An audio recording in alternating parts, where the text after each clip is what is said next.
Hey guys, welcome to linguamarina. Today's my favorite topic ever. We're gonna dig into American English. As a person who spent 6 years in the US, I just love noticing those tiny things that Americans do when they pronounce certain words, and I try to explain them to myself and to you in order to sound more American. Of course, you don't have to sound like anyone. It's up to you which accent you're gonna choose. But I decided that I want to sound like an American because we moved to California from Russia, and this is where I want to spend my future years, maybe 10 years, maybe 20, maybe the rest of my life. This is where my kids are gonna grow up. So I want to sound more American just to feel more natural in this environment. So if you have this goal in English to sound more natural, please watch this video up to the very end, because these things, I don't think people ever explain them. I think you notice them and you're like, wow, why haven't anyone told me that? Let's dig into details. And yes, my voice is a little weird. I have a cold, but it's getting better. But anyways, just in case you're wondering why my voice is weird today. Okay, number one thing that we're gonna talk about is pronunciation of preposition to. Now, to might sound like two as a number. But the thing is, because it's a preposition, it doesn't play a major role in a sentence. It helps us connect words.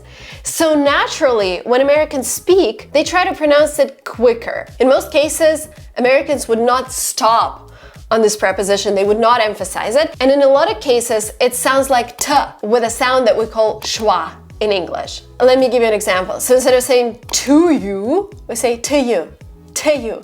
So to you. And of course, I'm exaggerating here, but I'm gonna give you more examples. We're gonna listen to Americans pronouncing this preposition in a sentence, so stay tuned. If you want me to talk to you. Another example, go to, go to, go to.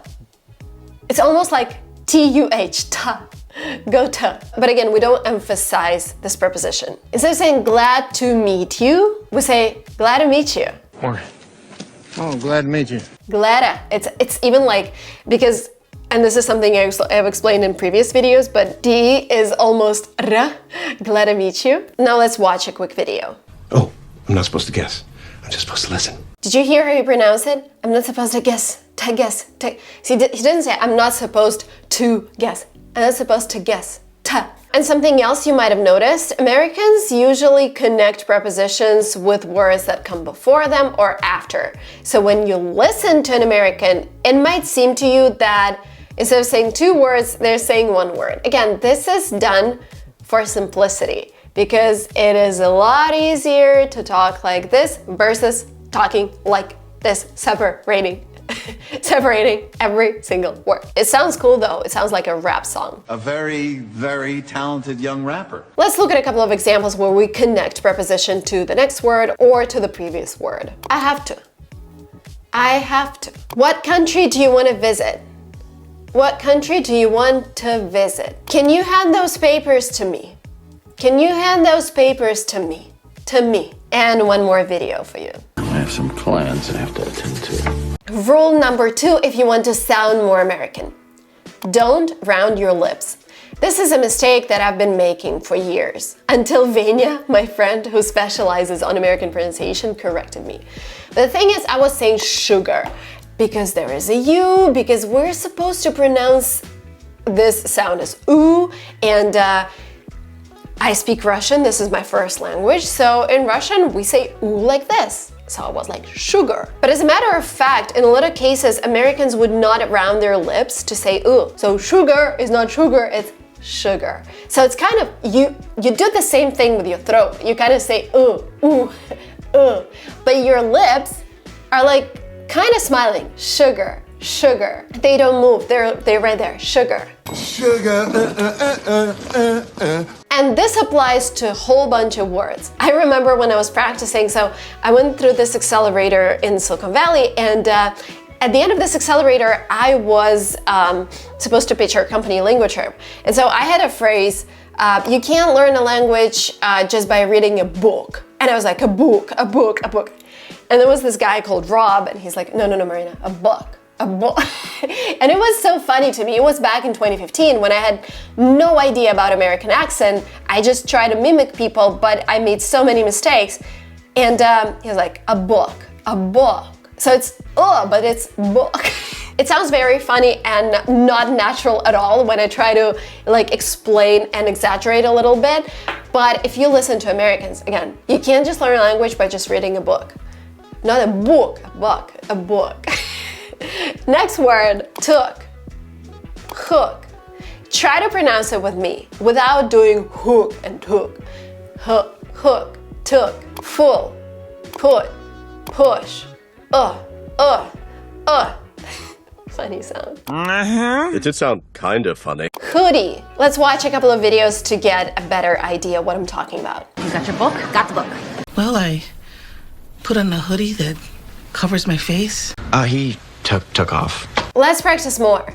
Let's look at the sentence, I want to buy this hoodie. So here we'll practice both preposition to and hoodie. I want to buy this hoodie. Again, Americans will probably say, I want to buy this hoodie because it's more natural, it's faster.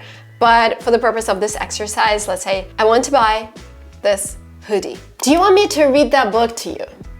Do you want me to read that book to you?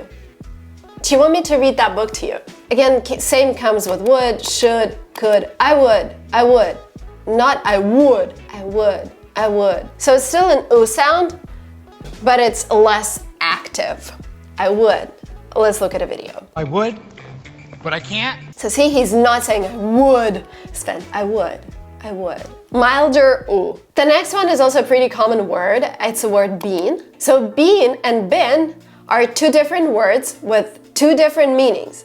But sometimes, again, in order to speak less complicated English, in order to be able to speak faster, Americans sometimes pronounce double E as one E. So for example, they can say, I've never been to Japan. And so you're like, oh, this sounds like bin, like B-I-N, but it's actually bean, right? Because from a grammatical standpoint, having B-I-N there doesn't make any sense. But this is one of the ways to pronounce this word. I've never been to Japan. How have you been?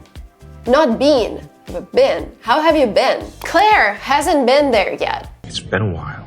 Another thing that I've noticed among native speakers in the US is that they love the word hi. And I think in the UK, that will be the word sorry, because people say sorry all the time. I've told you already that Americans are super friendly.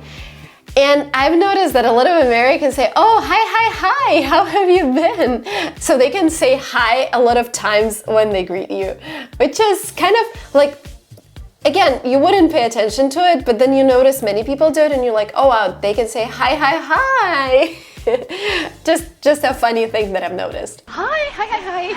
The next thing that you've probably noticed is that Americans love to drop sounds. This is why when we learn a language and we listen to a native speaker talk, we're like, that doesn't sound like the right way to pronounce things.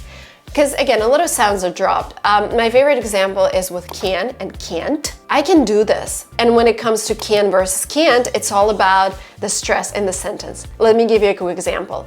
I can do this, which means I'm able to do this. I can't do this. And so here, I don't say I can't do this just because it doesn't sound smooth. So I always say I can't do this. So it's very, the T is very subtle, but because I'm stressing can't in the sentence, it means that I am not able to do this. Again, let's listen to this. I can do this. I can't do this. Again, sounds like I said can both times, but because of the stress, we can actually figure out that the second option meant that I'm not able to do something. We can leave. We can leave right now. We can't just leave. And that applies to a lot of sounds in English. For example, if you have a word that ends with ing, going, you say going. Where are you going? Where are you going? Going. Where are you going? Going. Not going, going. It definitely was not going to prom. Or I'm staying late. I'm staying late. You're driving. You're driving.